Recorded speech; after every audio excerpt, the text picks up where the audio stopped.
Bonjour et bienvenue à tous. Aujourd'hui, je vais vous révéler 5 faits surprenants sur le lion que la plupart des gens ignorent, et je suis sûr que le dernier va vraiment vous étonner. Mais avant de continuer, voici la question du jour. Comment appelle-t-on le petit du lion? Option A, lionceau. Option B, faon. Option C, louveteau. Si vous avez la réponse, inscrivez-la dans les commentaires. Et je vous donne la réponse en fin de vidéo. N'hésitez pas à liker la vidéo si elle vous plaît. Et si vous êtes nouveau, n'oubliez pas de vous abonner et d'activer la notification pour ne rater aucune de nos prochaines vidéos. C'est parti. Contrairement à l'image du roi chassant seul, ce sont les lionnes qui organisent et mènent la plupart des chasses. Elles chassent en équipe, l'une attire la proie, d'autres font le flanc, et parfois une embuscade termine le travail. Les mâles assurent surtout la défense du territoire et la protection des petits. Ce partage des tâches augmente les chances de survie de la fierté. Et si la chasse est le domaine des lionnes, le mâle, lui, possède une arme spectaculaire pour imposer sa présence. Son rugissement. Le rugissement du lion n'est pas qu'un bruit impressionnant. Il sert à marquer le territoire, à signaler la présence aux autres membres de la fierté et à avertir d'éventuels intrus. Grâce à leur physiologie, gros larynx et résonateurs, ces rugissements peuvent porter sur plusieurs kilomètres, jusqu'à environ 8 km selon le vent et le relief.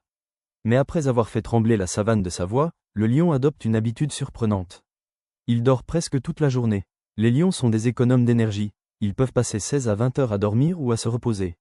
Cette inactivité leur permet de récupérer après des efforts intenses comme la chasse et de supporter la chaleur du jour. Ils deviennent surtout actifs à l'aube, au crépuscule et la nuit, moments plus favorables pour traquer leur proie. Derrière ces longues heures de repos, se cache en réalité une organisation sociale fascinante, la fierté. On appelle le groupe social des lions une « fierté ». C'est généralement une unité matriarcale.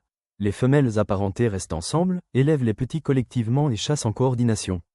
Les mâles, souvent en coalition, défendent la fierté contre les rivaux et prennent en charge la protection du territoire.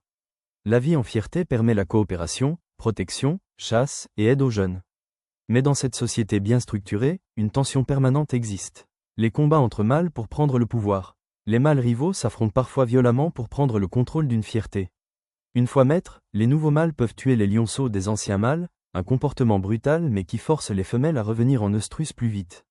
Ces prises de pouvoir sont risquées, les combats peuvent être graves, parfois mortels, et la durée de domination d'un mâle est limitée. Les coalitions de frères ou alliés réduisent ces risques et partagent le pouvoir. Sinon que la bonne réponse était le lionceau. J'espère que vous aviez été nombreux à trouver. À la prochaine!